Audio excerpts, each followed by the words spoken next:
Hello, everyone, and welcome to Mrs. Boyt Live on YouTube. We're going to learn something new in a storytelling sesh today, and what you all need to know about how students are processing current events and subsequently suffering. I've been avoiding the sensitive discussion about the current state of our nation with my fifth graders. As a result, the virtual Zoom room chat, when open for questions and comments, begins to populate with information they have digested from the perspectives bombarding them from their homes and social media. Subsequently, I have to mute the chat often because the debates get personal and begin to sound more like attacks. I thought it would be a good idea to address it to my students, parents, and the Mrs. Boyt Live YouTube audience who also watch this show. My hope is that I can bring some introspection to all of us with a true story that happened just this morning. I was walking my two dogs today out in the almond orchards, and my dog Nellie stopped walking with me and just stood in place. I prodded her to come along, but she just pulled back on her leash and refused to move. Honestly, I was getting a little bit irritated and continued to implore her to walk with me. Coco, my other dog, was getting equally irritated because she wanted to go sniff some more bushes. And Nellie eventually just sat down, refusing to move. More prodding and a little pulling, and eventually she held out her paw. She usually does this when she wants me to carry her or when she wants a treat. Neither made sense as our walk wasn't very long. It finally occurred to me that perhaps she had something in her paw. So I reached down and pulled out a mighty big thorn. I then held her face gently and I told her I was so sorry for her pain. I said to her, "Let's go." But still, she didn't want to walk back through the thorn bushes. I don't blame her. I wouldn't want to walk through thorns barefoot either. So I picked her up and carried her until I was across the street in a thorn-free area. After a few minutes of her pain dissipating, she then was ready to get down and walk on her own again. I reflected on the incident and was happy I hadn't handled it another way. What if I had started to call her names or yell at her like, "You dumb dog, let's go," or worse names than that? What if I hit her or dragged her to show her who's boss? I could have spanked her for her insubordination to my dominant position in our relationship.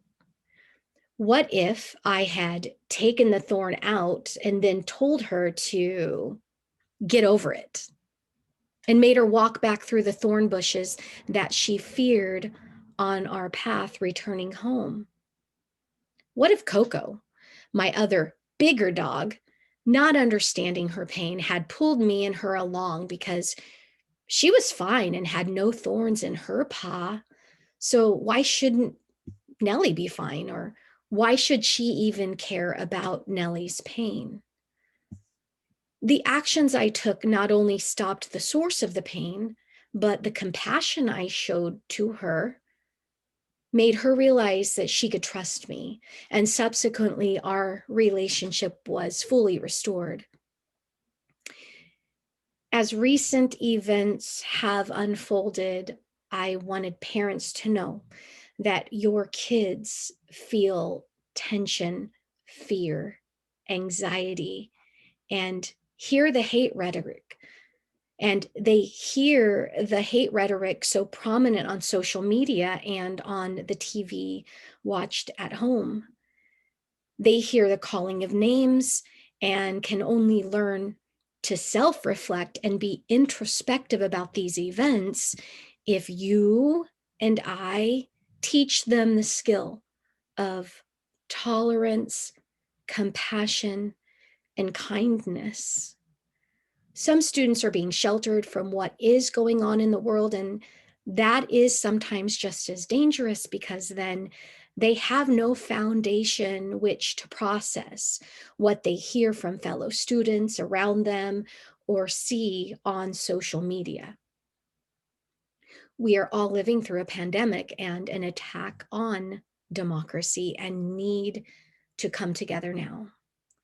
Although it is human nature to desire to call people out on their hate and violence, that is not productive. Instead, I would argue it's better to meet people where they are.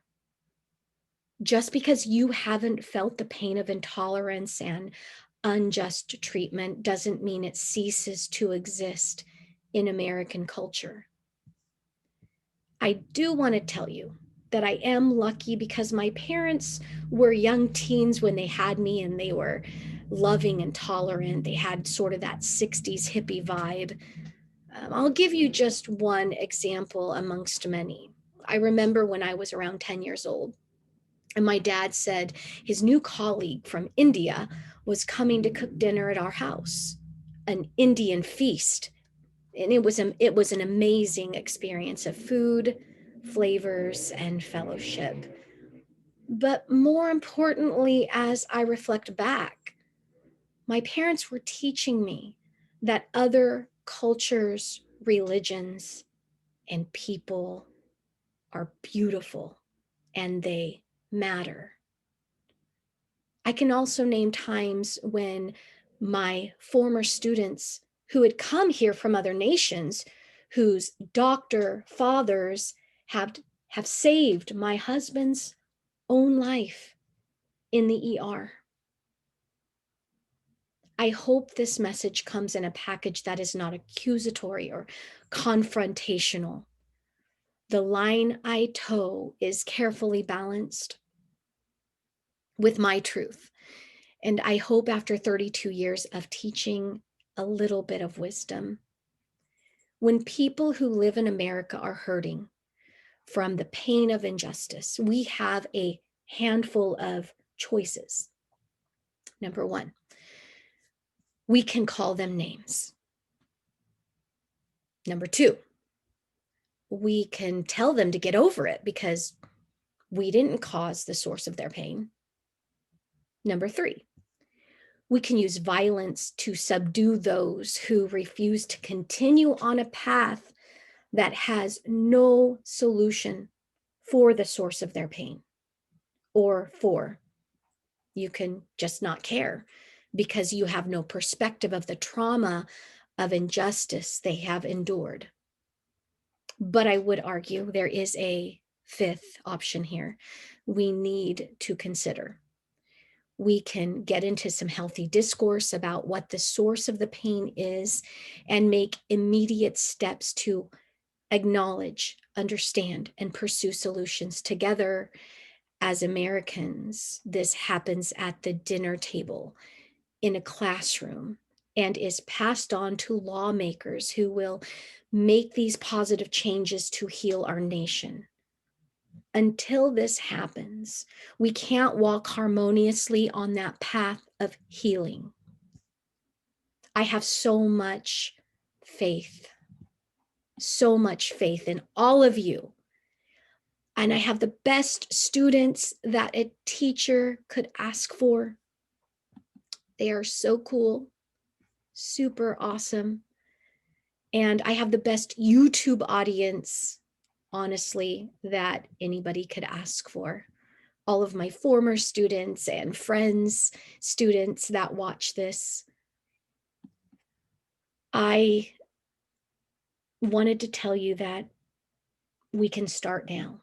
Please spread love and let's silence the hate rhetoric on chat, Twitter, Snap, Facebook, Instagram, and any other social media source.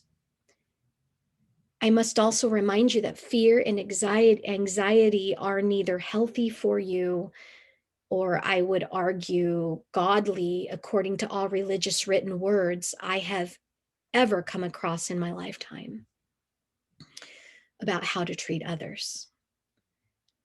I hope you heard something helpful today. Please share this out where you can, and have a blessed day.